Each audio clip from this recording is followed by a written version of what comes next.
Hello दोस्तों, स्वागत है आपको अपने चैनल EDU 360% में। चलिए आज हम लेके आए हैं इंडस्ट्रियल इलेक्ट्रॉनिक एंड कंट्रोल का नेक्स्ट लेक्चर, जिसमें हम कवर करेंगे कुछ टॉपिक्स। तो देखिए, पहला टॉपिक है कि high power switching device thyristor या power device. High power switching device thyristor या पावर डिवाइस। इसमें पहला पॉइंट है कि थायरिस्टर क्या होता है। तो थायरिस्टर मल्टी जंक्शनल तथा मल्टी टर्मिनल सिलिकॉन डिवाइस होता है। थायरिस्टर क्या होता है? मल्टी जंक्शनल तथा मल्टी टर्मिनल सिलिकॉन डिवाइस होता है, जो हाई वोल्टेज तथा हाई करंट को कैरी करने का क्षमता रखता है। जो हाई वोल्टेज तथा हाई करंट को कैरी करने का क्षमता रखता है। और देखिए, जो इसका नेक्स्ट पॉइंट है ये है कि ये एवलांच ब्रेकडाउन के सिद्धांत पर कार्य करता है। यह के मतलब कि थायरिस्टर किसके सिद्धांत पे कार्य करता है? तो एवलांच ब्रेकडाउन के सिद्धांत पे कार्य करता है। और ये निम्न प्रकार के होते हैं। ये मतलब कि ये थायरिस्टर कितने प्रकार के होते हैं? तो निम्न प्रकार के होते हैं। पहला होता है SCR सिलिकॉन कंट्रोल रेक्टिफायर, और दूसरा होता है TRIAC bidirectional triode thyristor, और तीसरा होता है DIAC bidirectional diode thyristor. चौथा होता है UJT यूनि जंक्शनल ट्रांजिस्टर। पांचवा होता है SCS सिलिकॉन कंट्रोल स्विच, और छठा होता है SBS silicon bilateral switch ETC। तो चलिए दोस्तों, हम इसके बारे में एक एक करके पढ़ते हैं। तो पहले हम स्टार्ट करते हैं SCR सिलिकॉन कंट्रोल रेक्टिफायर। देखिए, SCR क्या होता है?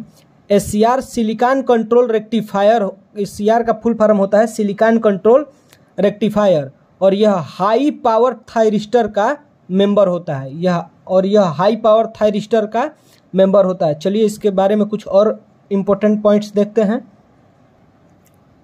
तो देखिए, इसका जो नेक्स्ट पॉइंट ये है कि यह 1000 एम्पियर यानी 1000 एम्पियर की करंट तथा 4 kV तक की वोल्टेज को वियर करने की क्षमता रखता है। यानी कि यह 1000 एम्पियर तक की करंट तथा 4 किलोवोल्ट की वोल्टेज को सहने की या ढोने की क्षमता रखता है। और इसका जो अगला पॉइंट है कि यह 4 लेयर तथा 3 टर्मिनल सिलिकॉन डिवाइस होता है।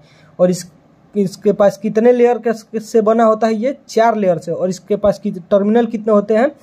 3 टर्मिनल होते हैं। और ये कैसा होता है? सिलिकॉन डिवाइस होता है। अतः यह 4 लेयर तथा 3 टर्मिनल का सिलिकॉन डिवाइस होता है। इसे PNPN डायोड भी कहते हैं, और इसे PNPN डायोड भी कहते हैं। देखिए, जो इसका कंस्ट्रक्शन है वो ये है कि PNPN, तो P एनोड और N कैथोड, और यहाँ पे एक जो नया जो थर्ड टर्मिनल है वो गेट टर्मिनल है।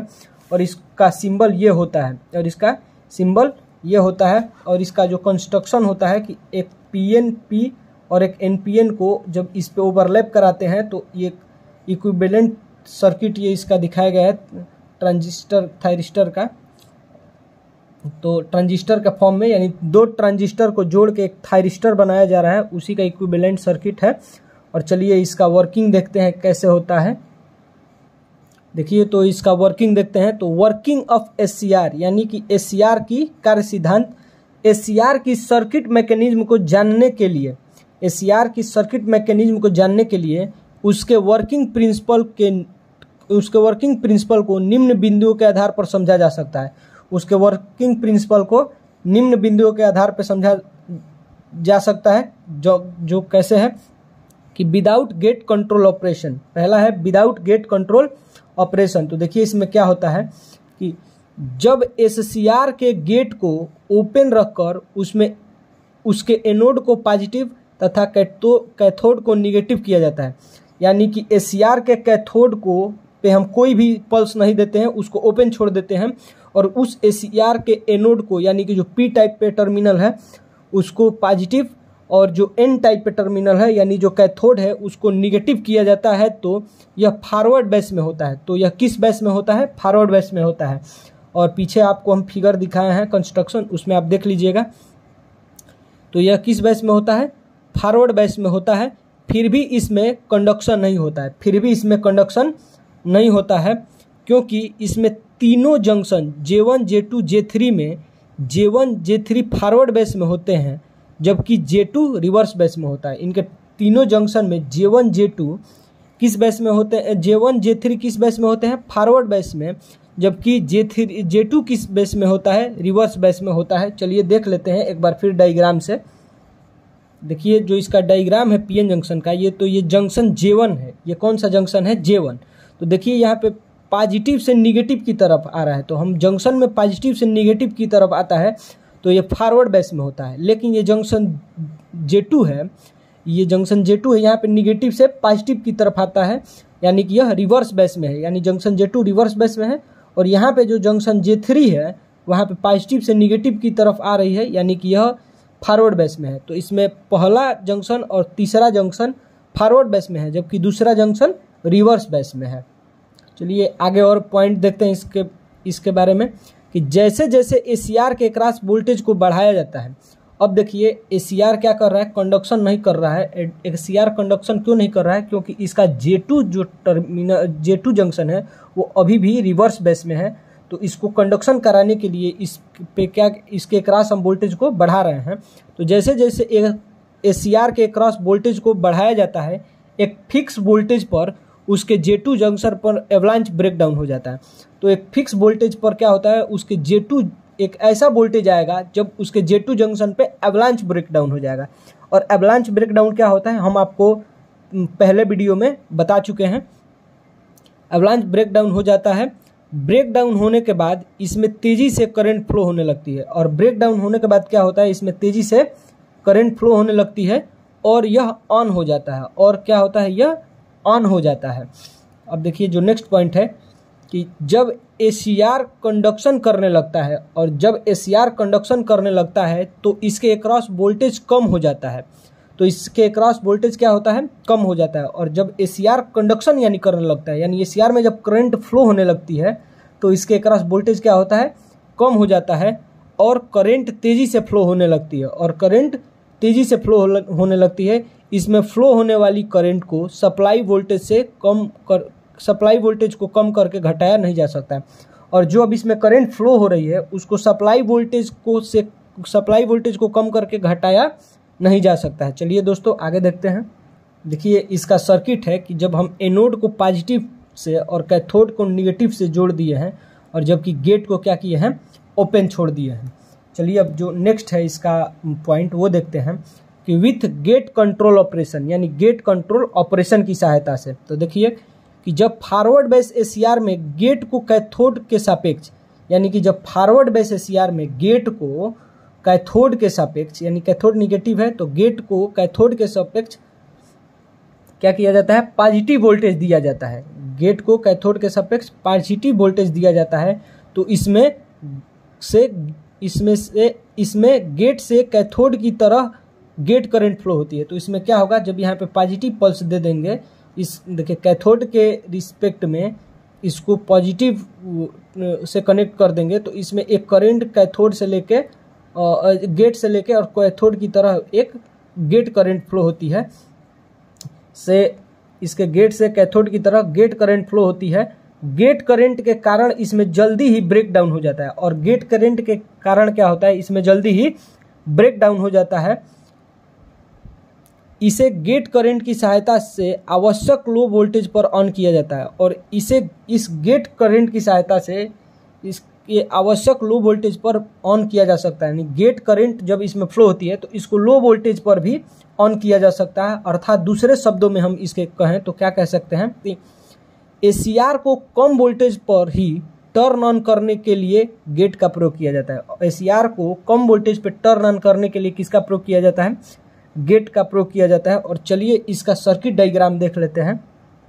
तो देखिए विथ गेट कंट्रोल ऑपरेशन का सर्किट डायग्राम की इसके गेट को, यानी जब ये गेट है, यहाँ पे गेट लगाए हुए थे, इसके गेट को कैथोड के रिस्पेक्ट में, यानी कैथोड निगेटिव है तो इसके गेट को कैथोड के रिस्पेक्ट में, देखिए यहाँ पे कैथोड निगेटिव है और यहाँ पे पॉजिटिव, कैथोड के रिस्पेक्ट में पॉजिटिव टर्मिनल से कनेक्ट करते हैं। तो इसमें एक करंट फ्लो हो रही है, जो करंट ये गेट से होके और कैथोड की तरफ आ रही है, जिसको हम क्या कर रहे हैं, गेट करंट कह रहे हैं। और इसी गेट करंट की वजह से इसमें जल्दी से ब्रेक डाउन हो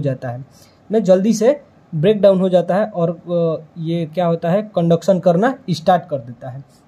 देखिए जो ये है ACR का, ये ACR का VI कैरेक्टरिस्टिक है। जो कि ACR का ये क्या है, VI कैरेक्टरिस्टिक है, जो कि आप इसको देख लीजिए नॉर्मली, और ये वैसे पूछता नहीं है VI कैरेक्टरिस्टिक। चलिए आगे देखते हैं। देखिए जो हमारा अगला पॉइंट है वो है होल्डिंग करंट। तो होल्डिंग करंट क्या होता है, ACR की वह मिनिमम करंट, ACR की वह मिनिमम करंट जिससे कम करंट होने पर ACR ऑफ हो जाता है। ACR की वह मिनिमम करंट जिससे कम करंट होने पर ACR क्या हो जाता है, ऑफ हो जाता है, और इससे अधिक करंट होने पर यह ऑन हो जाता है। कि ACR का वह मिनिमम करंट जिससे कम होने पर ACR ऑफ हो जाता है और उससे अधिक होने पर ACR ऑन हो जाता है, उसे होल्डिंग करंट कहते हैं।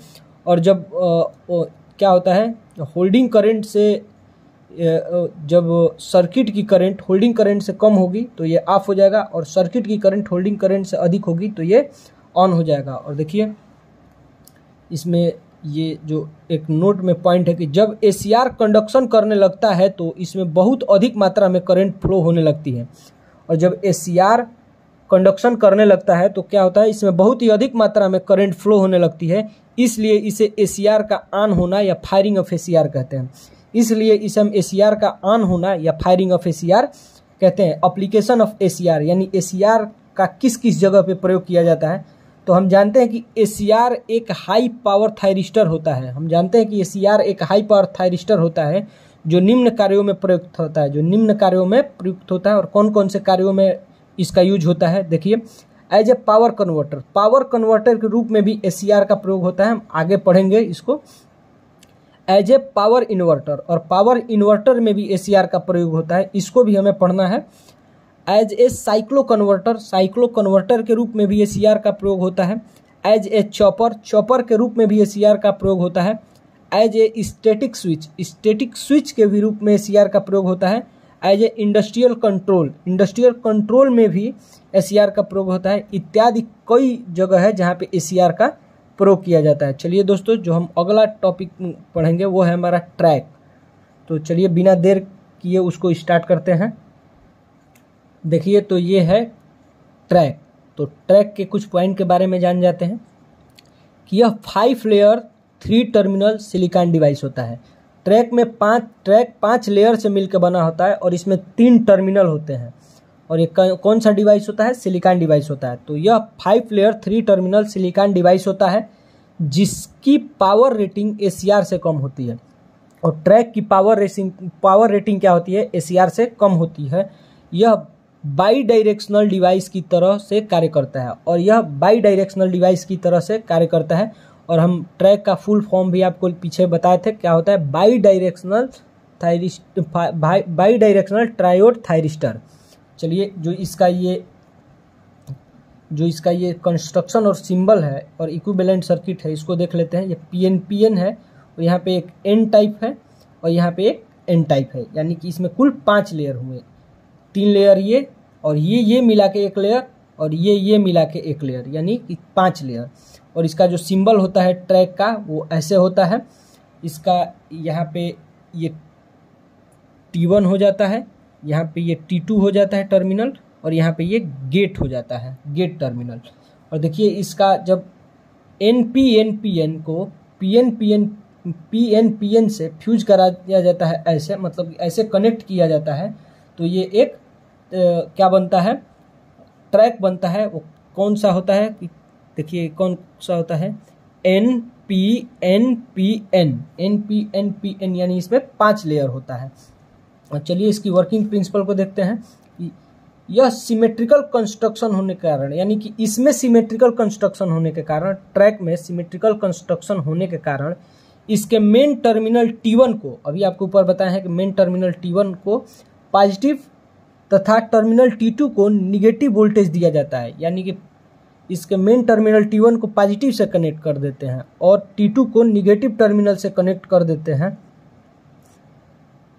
तो प्रारंभ में यह ऑफ रहता है, तो स्टार्टिंग में यह क्या रहता है, ऑफ रहता है, क्योंकि ACR की तरह यह भी एवलांच ब्रेकडाउन की सिद्धांत पर क्या करता है, क्योंकि ACR की तरह यह भी एवलांच ब्रेकडाउन सिद्धांत पर कार्य करता है। यानी कि इसमें सिमेट्रिकल कंस्ट्रक्शन होने के कारण इसके मेन टर्मिनल T1 को पॉजिटिव वोल्टेज तथा T2 को निगेटिव वोल्टेज से कनेक्ट किया जाता है, तो भी यह प्रारंभ में यानी स्टार्टिंग में ऑफ रहता है, क्योंकि यह भी SCR की तरह एवलांच ब्रेकडाउन सिद्धांत पर कार्य करता है। इसलिए जब इसके अक्रॉस वोल्टेज ब्रेकडाउन वोल्टेज के इक्विवेलेंट होता है, यानी इसके अक्रॉस वोल्टेज ब्रेकडाउन वोल्टेज के तुल्य होता है, तो इसमें कंडक्शन स्टार्ट हो जाता है। तो इसमें क्या होता है, कंडक्शन स्टार्ट हो जाता है तथा इसमें बहने वाली करंट यानी इसमें बहने वाली धारा T1 से T2 की दिशा में फ्लो होती है, और इसमें बहने वाली धारा T1 से T2 की दिशा में फ्लो होती है। चलिए अभी आपको इसका सर्किट भी दिखाया जाएगा। इसी प्रकार जब इसके T2 टर्मिनल को पॉजिटिव, T1 को निगेटिव, यानी T1 के रिस्पेक्ट में T2 को पॉजिटिव किया जाता है और T1 को निगेटिव किया जाता है, तो इसमें T2 से T1 की दिशा में करंट फ्लो होने लगती है। तो इसको में क्या होती है, T2 से T1 की दिशा में अब डायरेक्शन में करंट फ्लो होने लगती है। इसके T1 से T2 से T1 की दिशा में करंट फ्लो होने लगती है। इसके दोनों डायरेक्शन में फ्लो होने वाली करंट यानी T1 से T2 के डायरेक्शन में और T2 से T1 के डायरेक्शन में फ्लो होने वाली करंट सेम नेचर की होती हैं। इसलिए यह बाई डायरेक्शनल डिवाइस के रूप में कार्य करता है। और SCR की तरह ट्रैक में भी गेट टर्मिनल का प्रयोग इसे लो वोल्टेज पर ऑन करने के लिए किया जाता है। जैसे SCR में गेट का प्रयोग इसे लो वोल्टेज में ऑन करने के लिए किया जाता था, वैसे ही सेम इसमें भी इसका प्रयोग लो वोल्टेज पे ऑन करने के लिए किया जाता है। चलिए अब इसका भी इक्विवेलेंट हम लोग सर्किट देखेंगे। देखिए इसका सर्किट है कि जब T1 को पॉजिटिव से और T2 को निगेटिव से कनेक्ट कर रहे हैं, तो इसमें करंट T1 से होकर T2 से फ्लो हो रही है, और जब इसके T2 को पॉजिटिव अब किए हैं और T1 को निगेटिव किए हैं, तो अब इसमें करंट T2 से T1 की तरफ फ्लो हो रही है, और इसमें दोनों डायरेक्शन में फ्लो होने वाली करंट सेम नेचर की है, इसलिए बाई डायरेक्शनल डिवाइस की तरह कार्य करता है। चलिए दोस्तों आगे देखते हैं इसका VI कैरेक्टरिस्टिक और इसका एप्लीकेशन। देखिए ये जो ट्रैक का, ये जो निम्न चित्र में ट्रैक का VI कैरेक्टरिस्टिक रिप्रेजेंट किया गया है। इसमें ट्रैक का VI कैरेक्टरिस्टिक को रिप्रेजेंट किया गया है, जो कि आप नॉर्मली कॉपी पे अगर बनाना हो तो बना लीजिएगा, या आपको PDF की ज़रूरत है तो इसके डिस्क्रिप्शन में हमारा क्या है कि टेलीग्राम का लिंक दिया गया है, उससे आप इसके PDF को डाउनलोड कर सकते हैं। और अगर कोई क्वेश्चन पूछना हो तो इंस्टाग्राम की भी लिंक दी गई है, उस पर आप डायरेक्ट मैसेज कर सकते हैं। चलिए देखते हैं इसका एप्लीकेशन। तो एप्लीकेशन ऑफ ट्रैक क्या होता है, ट्रैक का एप्लीकेशन माने कि ट्रैक कहाँ कहाँ प्रयोग किया जाता है। As a bidirectional switch, bidirectional के स्विच के रूप में ट्रैक का प्रयोग किया जाता है। As a AC regulator, AC regulator के रूप में ट्रैक का प्रयोग किया जाता है।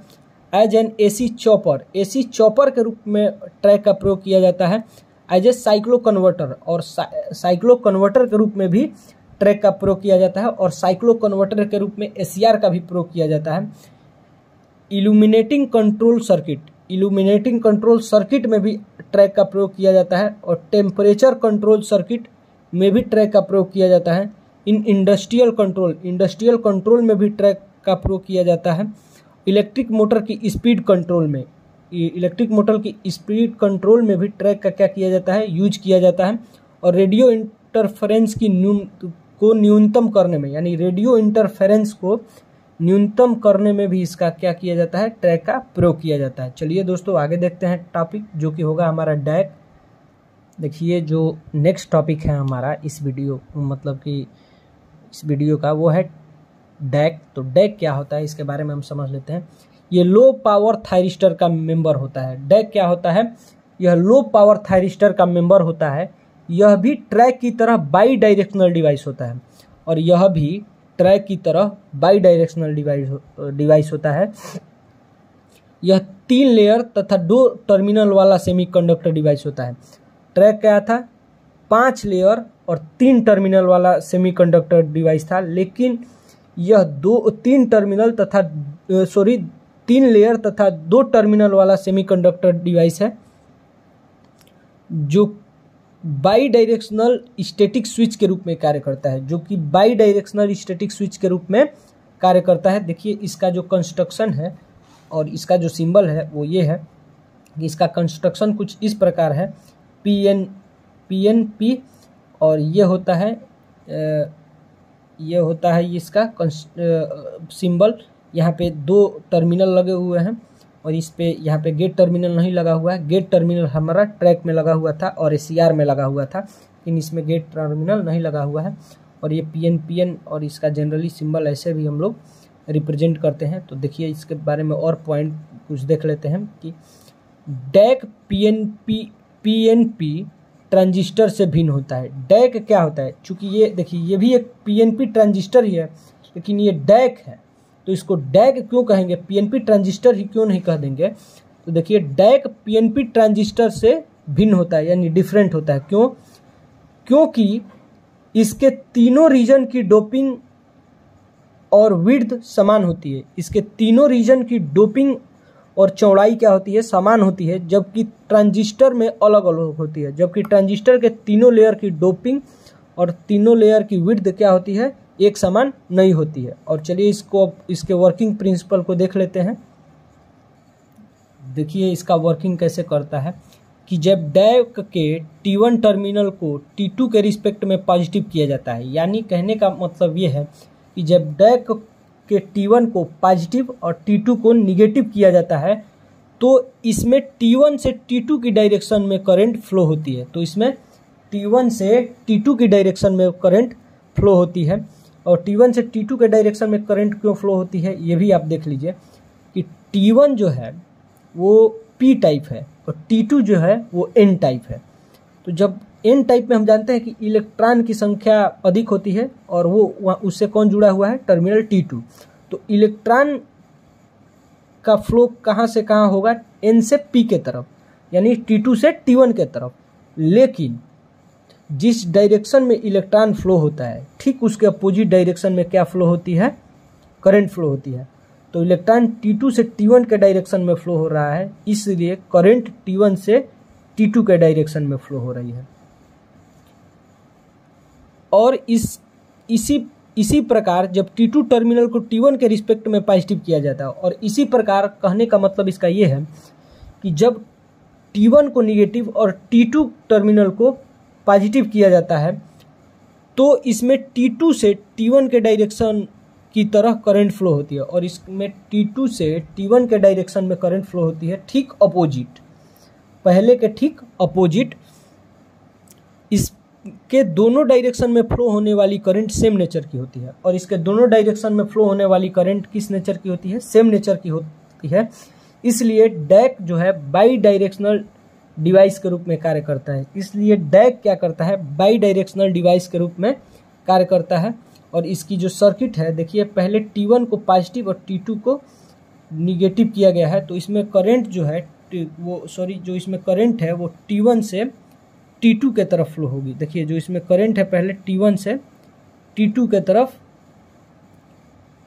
करंट फ्लो होगी, T1 से T2 के तरफ। ये सिंबल गलत बन गया है, करंट इस T1 से, और देखिए T1 से T2 की तरफ करंट फ्लो होगी, T1 से T2 की तरफ करंट फ्लो होगी।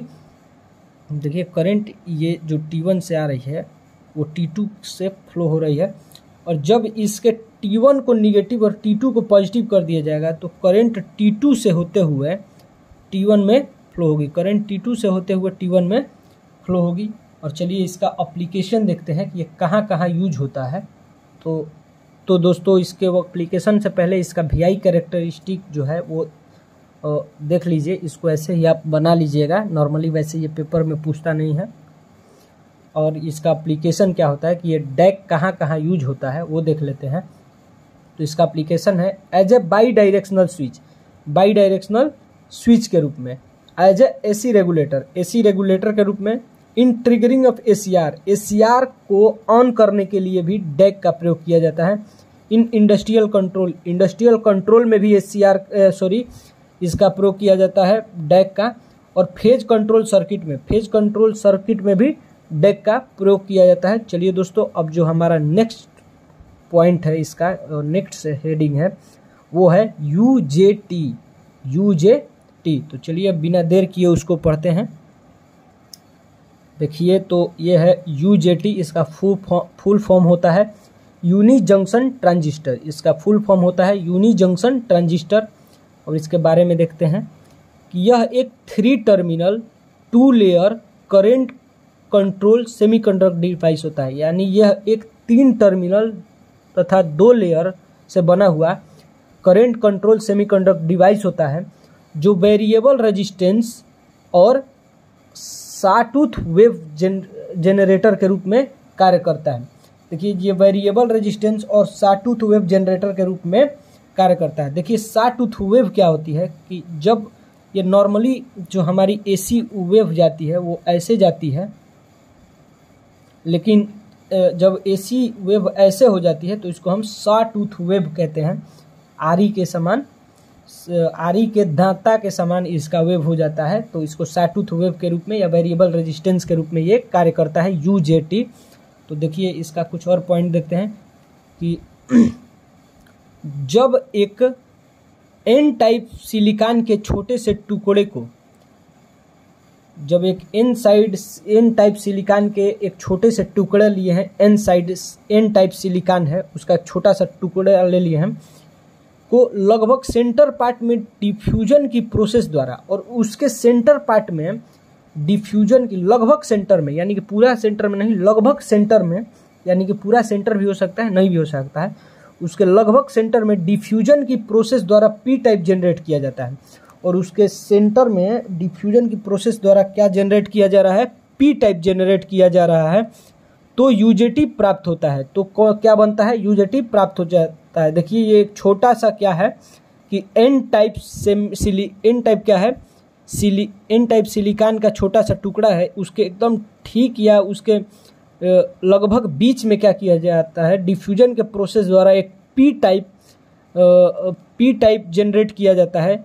और इसी पी टाइप के साथ क्या लगा होता है, एक ये लगा होता है टर्मिनल,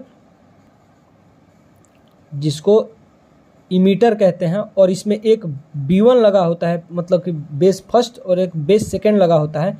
या इसका जो इक्विवेलेंट सर्किट ये होता है कि ये एक डायोड लगा हुआ है, नीचे एक वेरिएबल रेजिस्टेंस लगा हुआ है, ऊपर एक रेजिस्टेंस लगा हुआ है, या इसका एक सिंबल होता है यूजेटी का सिंबल, वो ऐसे रिप्रेजेंट हम करते हैं। चलिए दोस्तों, इसके आगे कुछ और पॉइंट देखते हैं।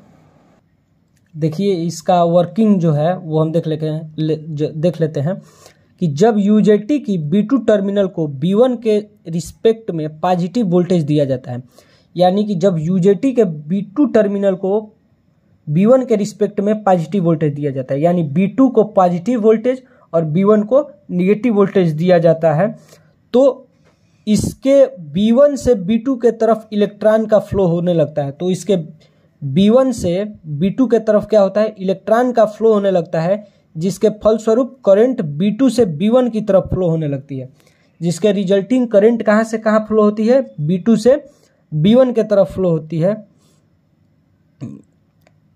इसी स्थिति में यह device constant uniform resistance exist करती है, और इस कंडीशन में यह क्या करती है, कांस्टेंट यूनिफॉर्म रेजिस्टेंस एग्जिस्ट करती है। परंतु जब इसके इमीटर टर्मिनल को B1 के सापेक्ष पॉजिटिव किया जाता है, देखिए पहले इसके जो ये है, इसके B2 टर्मिनल है, इसको पॉजिटिव दिए हैं और इसके B1 से को निगेटिव दिए हैं। तो जो हमारा ये है कि करंट हमारी कहाँ से कहाँ फ्लो हो रही है, B2 से B1 के तरफ, करंट हमारी B2 से B1 की तरफ। देखिए, B2 से हमारी करंट फ्लो हो रही है B1 की तरफ, लेकिन जब यहाँ B1 के रिस्पेक्ट में, यहाँ पे B1 के रिस्पेक्ट में जब इमीटर को भी हम पॉजिटिव पल्स दिए हैं, तो क्या हो रहा है कि इस इमीटर से होते हुए B1 के तरफ एक करंट फ्लो हो रही है। तो चलिए इसको आगे पढ़ते हैं क्या होता है। तो देखिए कि परंतु जब इसके इमीटर टर्मिनल को B1 के सापेक्ष पॉजिटिव किया जाता है, तो इसके इमीटर से बेस 1 की तरह एक दूसरी करंट फ्लो होने लगती है, जिससे इसके रेजिस्टेंस में चेंज हो जाता है। और इसके इमीटर को पॉजिटिव करने से क्या होता है कि एक दूसरी करंट B1 में फ्लो होने लगती है, जिससे इसके रेजिस्टेंस में क्या होता है कि चेंज हो जाता है। इस प्रकार यह device as a variable resistance के रूप में कार्य करती है। इस प्रकार यह डिवाइस किसके रूप में कार्य करती है? एज ए वेरिएबल रेजिस्टेंस के रूप में कार्य करती है। और यहाँ पे हम इसको नॉर्मली दिखाए थे, और यहाँ पे एक सिंबल दिखाया है। यहाँ पे क्या दिखाया गया है? सिंबल दिखाया गया है, और इसके B2 टर्मिनल को पॉजिटिव से और B1 टर्मिनल को निगेटिव से कनेक्ट किया गया है। तो यहाँ से करंट B2 से होते हुए B1 की तरफ फ्लो कर रही है। इस कंडीशन में यह डिवाइस कांस्टेंट रेजिस्टेंस क्या कर रही है? कांस्टेंट रेजिस्टेंस एग्जिस्ट कर रही है। लेकिन जब इस B1 के रिस्पेक्ट में इमीटर को पॉजिटिव किया जा रहा है, देखिए इमीटर को पॉजिटिव किया जा रहा है, तो इसमें एक और करंट क्या हो रही है? इमीटर से B1 बेस की तरफ I+IE फ्लो हो रही है, जिसके कारण क्या हो रहा है कि इसका रेजिस्टेंस चेंज हो जा रहा है। इस प्रकार यह एक वेरिएबल रेजिस्टेंस के रूप में कार्य कर रही है। और इसका इक्विवेलेंट सर्किट देख लेते हैं क्या होता है। और इसका इक्विवेलेंट सर्किट यह है कि एक डायोड लगा हुआ है, ऊपर रेजिस्टेंस और नीचे वेरिएबल रेजिस्टेंस लगा हुआ है, जिसको अर्थिंग किया गया है। और इसके एप्लीकेशन और VI कैरेक्टरिस्टिक को देख लेते हैं। इस प्रकार इसको देखने के बाद ये जो हमारा लेक्चर है वो ख़त्म हो जाएगा, और आगे हम पढ़ेंगे ट्रिगरिंग ऑफ ACR को कैसे हम स्टार्ट करते हैं। तो चलिए देखते हैं कि इसका एप्लीकेशन क्या होता है कि as a variable resistance and latching circuit, UJT का प्रयोग वेरिएबल रेजिस्टेंस और लैचिंग सर्किट के रूप में किया जाता है in triggering of ACR and oscillator circuit. और इसका प्रयोग ACR को ऑन करने में या ऑक्सीलेटर सर्किट में प्रयोग किया जाता है UJT का as a sawtooth wave generator. UJT का प्रयोग सॉटूथ वेव जनरेटर के रूप में भी प्रयोग किया जाता है, एज ए पल्स जनरेटर के रूप में भी इसका प्रयोग किया जाता है। और ये जो है UJT का करंट वोल्टेज कैरेक्टरिस्टिक है। ये UJT का करंट वोल्टेज कैरेक्टरिस्टिक है, जिसमें एक लीकेज करंट है, पीक वोल्टेज है, कंडक्शन करंट है, वैली वोल्टेज है और सेचुरेशन पॉइंट है। तो ये चूंकि देख लीजिएगा आप नॉर्मली इसको, वैसे ये पेपर में पूछता नहीं है, इसके ग्राफ पेपर में नहीं पूछते हैं, बाकी सब पेपर में पूछते हैं। चलिए दोस्तों।